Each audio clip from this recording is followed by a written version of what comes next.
There are many deals happening behind the scenes in the modern banking world. On Friday, it was reported that UBS Group AG is in discussions to acquire all or parts of the banking giant Credit Suisse Group AG.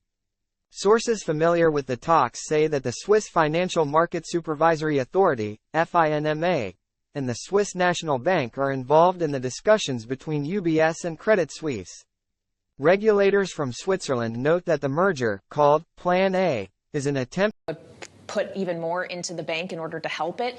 That sent the shares to a record low, raised a lot of questions about whether or not it was going to survive, hence why they already had to go to this SNB for a $54 billion line of credit in order to backstop them. Now the question is still around the bank's survivability, and what the Financial Times is reporting is that the SNB, together with FINMA, which is the regulator there, is trying to orchestrate talks between UBS, of course the other systemically important large bank in Switzerland, to acquire parts of or all of Credit Suisse. We had understood from our reporting here at Bloomberg in recent days that UBS was not interested in that acquisition, given the risks that are involved with Credit Suisse at the moment. So it raises a question of whether there's a government hand forcing this action. And this is definitely going to be something we're going to be on watch for all weekend across the Atlantic, let alone what is happening with the banks here in the U.S. and whether or not we're going to get any deals or any more failures over this weekend as well. This, of course, caps an historic week that you've been helping us understand along the way here, Kaylee. And each of these banks, while we talk about this as a banking crisis, or you hear phrases like that, they each have their own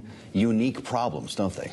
They do. I mean, in the cases of the banks that failed, it was a concentration problem largely. They were heavily exposed to crypto clients or tech clients. In the case of Signature and Silicon Valley Bank, they also held a lot of long duration securities that have gone down in value as the Fed has hiked interest rates. So you had that vulnerability combined with these riskier depositors who were then pulling their money out. That was very special cases. Of course, we've had regulators, the Treasury, the FDIC, the Fed stepping in to stem that bleeding. We had yesterday First Republic, another bank that we were worried about its stability, getting a $30 billion savior, really, from the bigger banks. So there are specific cases here, but by and large, it just serves to undermine confidence in the financial system, as we are talking about a Federal Reserve that, by the way, meets next week and may hike rates again in the face of what many people think of financial stability, but they're facing inflation risk as well, and it makes them have a very tough decision. Kaylee, thank you. Great reporting from Bloomberg's Kaylee Lyons with us here on Balance of Power. For more on the Credit Suisse news, we want to go straight to Bloomberg's Shonali Basic on the phone. Shonali, what are you learning? Yeah, I think that it's really important to remember that this idea of UBS being in talks to buy Credit Suisse, it was never Plan A. It was always Plan B. And there were reasons that this would be difficult for UBS to do, as well as for Switzerland to do, because remember, if UBS were to continue on and buy Credit Suisse, all or parts of it, that leaves Switzerland with one large systemic financial institution. So that was always the big concern under the table. But with that said, we have seen the shares really take a hit. Remember, Credit Suisse always had ample liquidity, but it's lost investor confidence. This is the really big problem here. So which parts it ends up buying would be an interesting part of the story as we head into the weekend. There has been no deal ultimately decided on yet, according to the Financial Times. Things could always change. These have been fast-moving situations all week long. But with that said, this has been a deal that has been discussed for a very, very long time under the market. There are very big complications to it. There are reasons it hasn't happened yet, but we're kind of reaching the points here of no return as the situation gets more dire for Credit Suisse.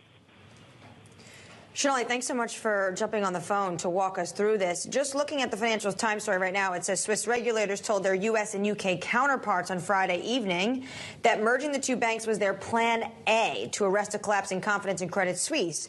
So if this is the Swiss regulators telling their counterparts in London and in Washington this is what their plan is, are they really putting the thumb and the pressure on UBS to make sure that they can make this work, even though we know there's risk to acquiring parts of this business?